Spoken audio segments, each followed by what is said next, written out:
Chapter 18. Mama decided my knee was bad enough to warrant a trip to the emergency room. It was after dark before we made it back home. The house was quiet when I walked in, but I could see the glow of a cigarette from Daddy's chair through the open back door. He loved Addie as much as I did. We all did. She was our first horse. Mama had told me during our third hour of waiting that Mr. Johnson had killed a mountain lion. It wasn't a coyote after all. She said it must have come to the farm looking for food. That certainly explained the broken fence post around the chicken coop. I hated to think what would have happened if it had been able to break its way inside. I'd never been much of a hunter, but I'd gladly have mounted that lion's head on my wall. "Is Daddy okay?" I asked, leaning awkwardly on the crutches. My knee was only sprained, but the doctor recommended keeping my weight off it for at least 6 weeks. "He's just worried about you," she said quietly, giving my shoulder a tight squeeze. "What were you thinking jumping in after that boy?" "Would you have rather he drown?" I asked, incredulous, placing my hand on top of hers. "Better him than you," she said without apology. "Mama," I said, unable to think about what she was suggesting. "You're my baby, Breland. I don't care if you are 19 years old," she said, kissing my forehead. "You'll see one day when you have a kid of your own. I could watch the world die around me as long as you and Jenny are okay. But if something happened to one of you girls—" She couldn't finish her sentence. I was glad Daddy was outside. If he was thinking as irrationally as Mama, I didn't want to see him. "Can you make it up the stairs?" she asked as I started through the doorway. "I can manage." The medication they'd given me was keeping the pain at bay for the most part. The stairs were tricky. I thought about calling Mama for help, but I knew if Thomas heard, he'd come. The only thing he needed to be doing was taking it easy. When Mama called earlier to check on him, she'd found out he'd insisted on burying Addie before he'd even come inside and tend his own wounds. He'd buried her right at the tree's edge, where we always raced, so she could be near the house. The hall was dark now except for the nightlight we kept plugged in for Jenny. I could see her princess bed, one of her legs sticking out from under the blanket. I pushed through my door and eased the crutches against the wall, hopping over to my unmade bed. The medication started to wear off with the hopping. The floor seemed to ricochet up through my leg. Hopping was out indefinitely. I lifted my leg into the bed, not bothering to turn on the light, and adjusted the pillow behind my back just as the door creaked open. "How's the knee?" Thomas's rough voice came from the dark hallway as he appeared in my doorframe. He looked better, from what I could make out with the moonlight coming through the window, the color back in his cheeks. The gashes on his chest were covered by a large white bandage. "Just a sprain," I said, shaking out the blanket across my legs. "How's your chest?" He smiled a little at my question, glancing down at the bandage before answering. "It wasn't so bad after I washed off the blood." "If you're waiting for an apology, you're wasting your time." I pulled the hair clip from my hair, letting my heavy hair fall over my shoulders, and leaned back against the pillow. It had been the longest day, and I felt drained in more ways than one. Too much had happened. All I wanted now was for this day to be over. "I didn't come for an apology," he sniffed, glancing down the hall when a noise sounded outside the door. "Do you think it'd be okay if I came in?" "Suit yourself," I said, wincing as I tried to pull my knees closer to my chest. "Don't move," he said, putting his hand on my leg to keep me still as he sat down on the end of the bed, looking around the room. The scene was so familiar it nearly took my breath. "Room still looks the same," he noted, giving me a sideways glance. Taking a moment to remind myself that time hadn't backtracked 4 years, I frowned. "I'm surprised you remember." He pinched the bridge of his nose and shook his head, staring down at the floor between his knees. "Are you still leaving?" "Do you really want me to stay?" His voice came out pained, more so than just from a scratchy throat. I didn't answer. I didn't know how. My reasonable, rational side knew I should let him go, but the other side, the louder side, remembered the pain from the last time all too vividly. His dark eyes watched me intently, as if trying to see through me, as if trying to see inside my mind. "I've tried to keep my distance from you," he sighed. "I didn't want this to happen." My jaw dropped. "You kept your distance? You came back here, to my house, after 4 years. On what planet is that keeping your distance? I didn't think you'd go jumping in the damn river and nearly killing yourself. Do you have any idea how incredibly stupid that was? What if you hadn't been able to get out, Breland?" He was shaking, the vibration hurting my leg. "Did you stop to think what that would do to your parents?" The tension in the room was unbearable, making the pain worse. I wanted my pain meds, but they were down the stairs in my raincoat by the door. "Why did you do it?" he asked fervently. His eyes searched my face, waiting for my answer. I wanted to tell him, but recalling the scene in the barn last night stopped me. He didn't want to hear it. "I don't know," I shrugged, turning my face away from him and toward the window. It made it easier to lie. "It just felt like the right thing to do." It was the biggest lie I'd ever told. He'd seen through much smaller. Turning the tables on him, I crossed my arms and demanded, "Why did you come back here? And don't tell me it was for work." "I don't know," he said mockingly, the bed jostling when he stood and started for the door. "It just felt like the right thing to do." So we were both going to lie tonight. That was fine. I was in too much pain to argue, and for once it had nothing to do with him. Not directly, anyway. He had just enough time to get to his room before Mama showed up at my door, a bottle of relief in her hand. I swallowed down the 2 ginormous pills and settled back into my pillow, waiting for the numbing to start. It wasn't long before the shape of my window became distorted and I closed my eyes. The pain was worse in the morning, crippling. Every muscle in my body ached when I stretched, and I quickly shrank back into myself. My knee was still by far the worst of it. I moved the sheet back to find the skin peeking out of the brace, completely black now. It looked like Jenny had gotten a hold of me with her finger paints again. Mama helped me into the bathroom and back to my room. There was no way she could carry me downstairs. I probably outweighed her, or came close to it, and Thomas and Daddy were already working in the fields. I forced down a glass of orange juice and half the scrambled eggs she left on my bedside table before she'd give me more pain meds. She sat with me for a while, telling me about all the people who'd called to check on me. Apparently, Daddy was painting me as a local hero. She was still talking when I nodded off to sleep. When I opened my eyes, the sun was much brighter, harsh even, as it intruded into my room. My knee throbbed, but not as bad as my head. I tried to sit up, but the pounding only got worse. I slumped back to the pillow for a minute. Then I gritted my teeth and forced myself to sit up and reach for the crutches propped against the headboard. I squinted in the hall light and glanced toward the stairs. I'd made it up them with no trouble last night, but going down posed more of a problem.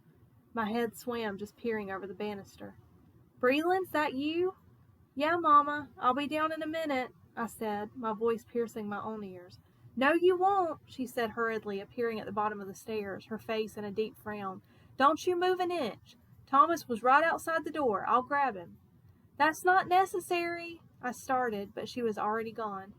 Thomas appeared in less than a minute, his blue jeans splattered with what I hoped was mud, and his shirt more orange than white. He dusted his hands on the back of his pants and jogged to meet me. "I don't need your help," I insisted, trying to readjust my weight so the crutch wasn't pressing so hard into my armpit. He crossed his arms, still glistening from work, and narrowed his eyes. "You never do," he said, scooping me up and carrying me to the couch. "Can I get you anything else?" he asked, giving me a once-over. "A hairbrush?" "Yeah, and while you're at it, get yourself some deodorant," I scowled. "I'm covered in horse shit," he countered, rolling his eyes. "I don't think they make an antiperspirant strong enough for that."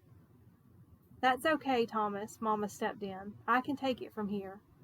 "Not a problem, ma'am," he said, tipping his hat.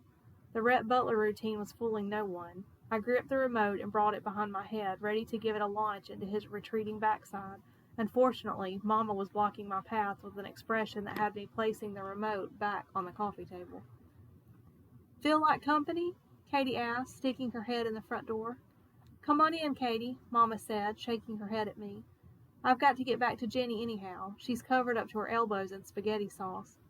Mama disappeared inside the kitchen as Katie took her place. "Hey, girl," she said, perching on the end of the coffee table in front of me. "Daddy told me what happened yesterday. You all right?" "I'm fine," I groaned into the cushion. "I just wish people would stop talking about it." "You saved that boy's life," she said in awe. "Some hero," I grumbled. "I saved the jackass, but couldn't save the horse." She snickered, leaning closer, poking the skin around my kneecap and leaving a white fingerprint in her wake. I gave her hand a shove. "That's a bruise, dumb..." "But..." I caught myself, knowing Mama was just inside the kitchen. She drew her hand back with a frown. "Sorry. You must really love Thomas," she mused. "I'd probably have just let Drew drown," she added somberly. "Oh, Katie, you would not," I said, shoving her again. "Anyone would have done the same. Your daddy said himself that he was about to jump in if I hadn't." "Maybe," she allowed, "but still." "Thomas is a jerk," I said quickly before she could start back on the whole love thing again. If Mama heard her, I'd never hear the end of it. Her eyes narrowed, ready to strike. "That's what made Katie my best friend. She'd go after anyone who hurt her family, and bloodlines notwithstanding, she was my sister."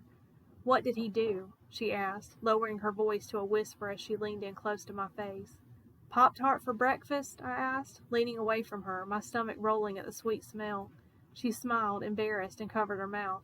"Yeah, strawberry. Sorry. I think it's just the meds. They make me nauseous." She drummed her fingers on the coffee table, waiting. My head couldn't take it anymore. "Please." I covered her hand until she stilled. "Thomas didn't do anything, okay? He did absolutely nothing." "Oh," she said thoughtfully, tapping her chin. "But Daddy told me Thomas buried Addie." "Yeah, so?" "Said it took him hours," she hedged, quirking a brow. "Because he wanted you to be able to see her grave from the house?" "Still, I can't believe he ain't helping you with your leg. You should give him a good swat with one of those ugly crutches." "Well," I started grudgingly, "he did carry me back to the house last night, and then to the couch before you got here." She clearly found more insight to his gestures than was truly there, her eyes going all dreamy. "Gaw, Breland, he carried you a mile after nearly drowning and buried your horse." She clamped her hand over her mouth before I could point out that it was nowhere close to a mile to the river. "And then came in from cleaning a fly-infested, bloody barn to bring you downstairs." Her face scrunched up as she peered out the window. "Really, the smell out there is worse than shit on a shingle in the middle of a heat wave in July. What do you want him to do? Erect a statue?" She left out that he'd come to check on me last night when I'd gotten home from the hospital, but she didn't need to know that. "Don't listen to old Sourpuss," Mama said from around the corner. "Thomas has been nothing but gracious." "Mama!" There had to be more privacy in a dorm, even if you did have to share it with a roommate. "Stop listening." "Well, he has," she went on as if I'd said nothing. "He's a man, Breland. It's harder for him to say what's inside. You need to listen to Katie. Hauling Addie all the way back to the house said more than any words." "Fine," I snapped, assaulting my pounding head. "Thomas is a saint. Saint Thomas. Maybe he should relocate to the Virgin Islands. Now will you please go get His Royal Highness so I can go back to my room?" "I'll go get him," Katie said eagerly, jumping to her feet and smoothing her yellow sundress. "Is your knee bothering you again?" Mama asked, feeling my head when I scowled. "Not as bad as my head," I admitted, closing my eyes. "It's probably the pain medicine," she sighed. "I wish you'd stay downstairs so I could keep an eye on you. It's hard to run back and forth with Jenny on my heels." She looked worried, touching my cheek with the back of her hand and glancing back to Jenny, who was busy dumping all of her crayons into the floor. "I'm fine, Mama," I encouraged, trying to smile, but it hurt. "I just worry that you have a concussion," she sighed. Thomas was coming through the back door now, Katie smiling broadly at his side. "The doctor told you I didn't," I reminded her. "It's the medicine, like you said. My head was fine until I took it this morning." "I don't know," she said, looking to where Daddy stood under a cloud of smoke on the back steps. "Maybe we should have him check again, just to be safe." "What happened?" Thomas asked, crossing his arms and looking pensively at Mama. The minute I saw him, I regretted my decision. I would gladly stay downstairs if I didn't have to look at that self-assured, smug expression, like he actually cared. "Nothing happened," I said, forcing myself onto my good leg. "I just have a headache." He was already by my side, reaching to pick me up. "I've got it," I stopped him, holding my hand up. "You can go." "Katie," I called. She was still hovering by Thomas's other side. "If you will let me lean on you until I get to the banister, I can make it the rest of the way."